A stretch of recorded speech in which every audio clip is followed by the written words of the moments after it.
السلام علیکم ورحمۃ اللہ وبرکاتہ۔ آج کلاس نمبر 5 کے ساتھ آپ کی خدمت میں حاضر ہیں کہ تختی نمبر 1 مفردات ہم نے پڑھی، اس کے بعد تختی نمبر 2 مرکبات، یعنی جو حروف مرکب ہو کے لکھے جاتے۔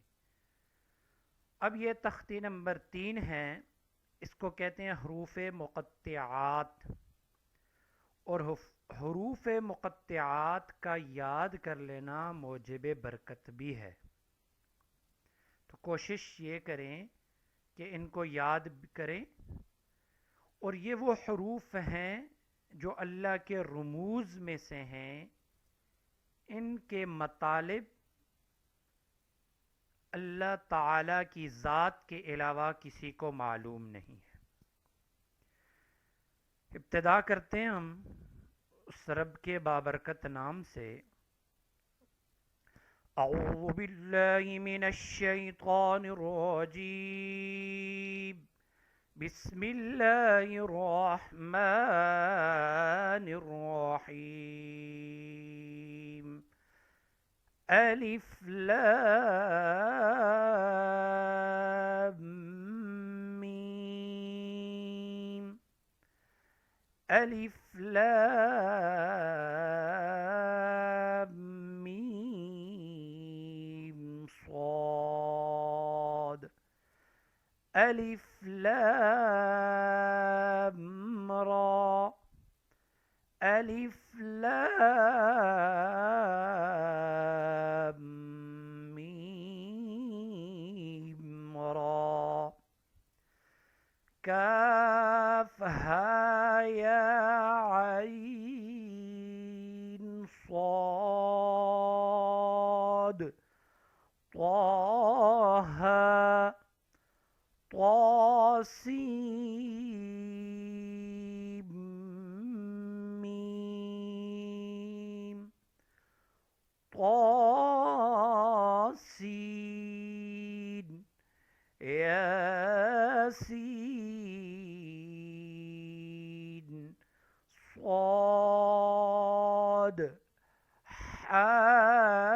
حامیم، حامیم عین سین قاف، قاف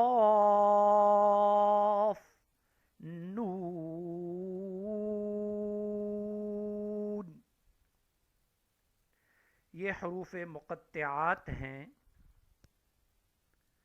جیسے پہلے میں نے آپ کو بتایا، ان کے مطالب اللہ رب العزت کی ذات کو معلوم ہیں۔ اب یہ دیکھیں، الف، ان ہر حرف کو علیحدہ علیحدہ پڑھنا ہے، الف علیحدہ، لام علیحدہ، میم علیحدہ، لیکن یہاں پہ اب یہ دیکھیں میم کے اوپر ہے شد۔ اب پڑھتے وقت آپ اس کو لام کیا ساؤنڈ ختم نہ ہو تو میم کا لام، لام میم، تو یعنی اس کو میم کے ساتھ اس طرح جوائنٹ کرنا ہے کہ لام کا ساؤنڈ ختم ہوتے کے ساتھ جڑا ہوا میم آ جائے، کہ لام میم، اس طرح نہیں پڑھنا لام میم، پڑھ کے لام کو میم کے ساتھ اس طرح۔ اسی طرح یہ بھی ہے الف لام میم صاد۔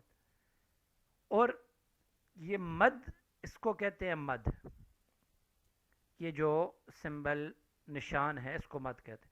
اس کو 3 الف جتنا لمبا کرنا چاہیے، اور یہ ہے، اس کو کہتے ہیں کھڑی زبر، وہ آگے تختی میں اس کی باس بھی آئے گی، تو اس کو 1 الف جتنا لمبا کرنا چاہیے، الف لام را، بس اتنا سا۔ اسی طرح یہ بھی ہے الف لام میم را ہے۔ اب یہاں پہ ہا اور یا پہ بھی کھڑی زبر، تو اس کو 1 الف کے مقابلے جتنا لمبا کرنا ہے، اور یہ مد جو ہوتی ہے اس کو 3 الف جتنا لمبا کر سکتے ہیں۔ تو آج کا ہمارا سبق، کیونکہ حروف مقطعات کا تھا اور یہ حروف مقطعات کی تختی چھوٹی ہے، لیکن اس کا یہ ہے کہ بہت موجب برکت ہے. آپ خود بھی یاد کریں، اپنے بچوں کو بھی اس کو یاد کروائیں، اور یہ دکان مکان کے خیر و برکت کے لیے بھی یہ بڑا موجب ہے. تو اللہ تعالی ہماری اس کاوش کو